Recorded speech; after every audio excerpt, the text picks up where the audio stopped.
A paz do Senhor Jesus a todos. Nós vimos no áudio passado que Saulo já começou a pregar, começou a falar de Jesus, mas era perseguido agora.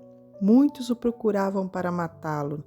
E a nossa leitura agora está em Atos dos Apóstolos, capítulo 9, verso 32 em diante. E aconteceu que, passando Pedro por toda parte, veio também aos santos que habitavam em Lida. Lida era uma pequena aldeia a oeste de Jerusalém.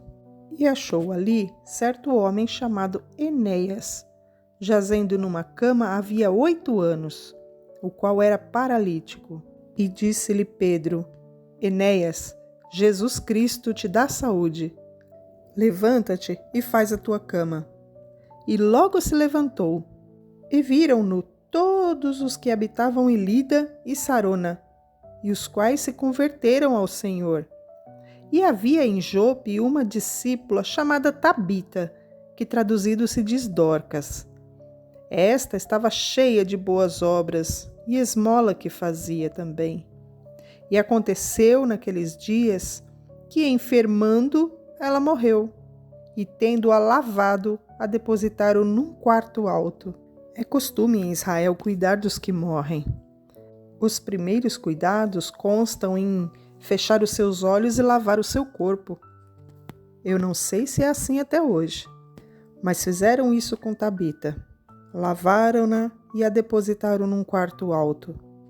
E, como Lida era perto de Jope, ouvindo os discípulos de Pedro que ele estava ali, lhe mandaram 2 varões rogando que não se demorasse em vir ter com eles. E levantando-se Pedro foi com eles. Quando chegou, o levaram ao quarto alto, e todas as viúvas o rodearam, chorando e mostrando as túnicas e vestes que Dorcas fazia quando estava com elas.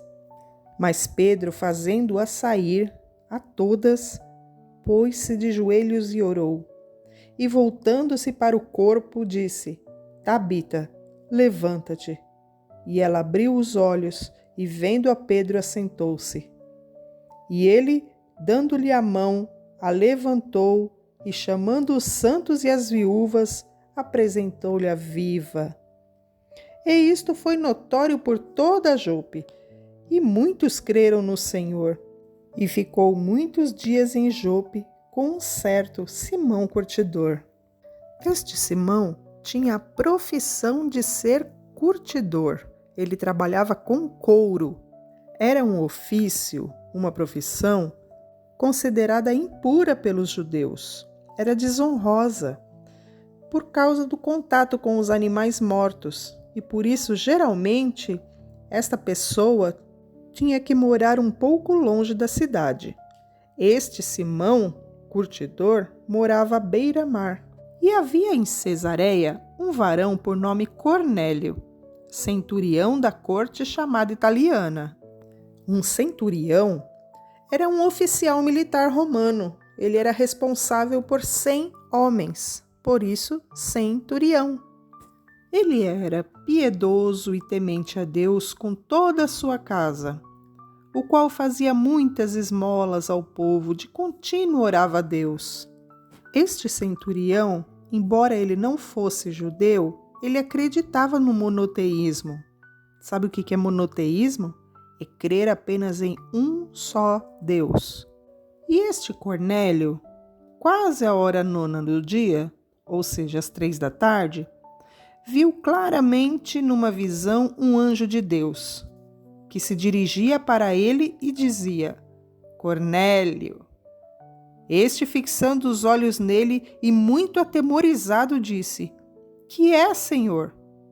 E o anjo lhe disse: As tuas orações e as tuas esmolas têm subido para a memória diante de Deus. Agora, pois, envia homens a Jope e manda chamar Simão, que tem sobrenome Pedro. Este está com um certo Simão curtidor, que tem a sua casa junto ao mar. Ele te dirá o que deves fazer. E retirando o anjo que lhe falava, chamou 2 dos seus criados e a um piedoso soldado dos que estava ao seu serviço. E, havendo-lhes contado tudo, os enviou a Jope. E no dia seguinte, indo ele seu caminho, e estando já perto da cidade, subiu Pedro ao terraço para orar, quase a hora sexta, ou era quase meio-dia. Ou seja, enquanto aqueles homens estavam a caminho, Pedro subiu a um terraço para orar, quase meio-dia. Qual será o assunto que eles vão conversar? Amanhã nós veremos. Estamos no capítulo 10, no verso 9. Amém.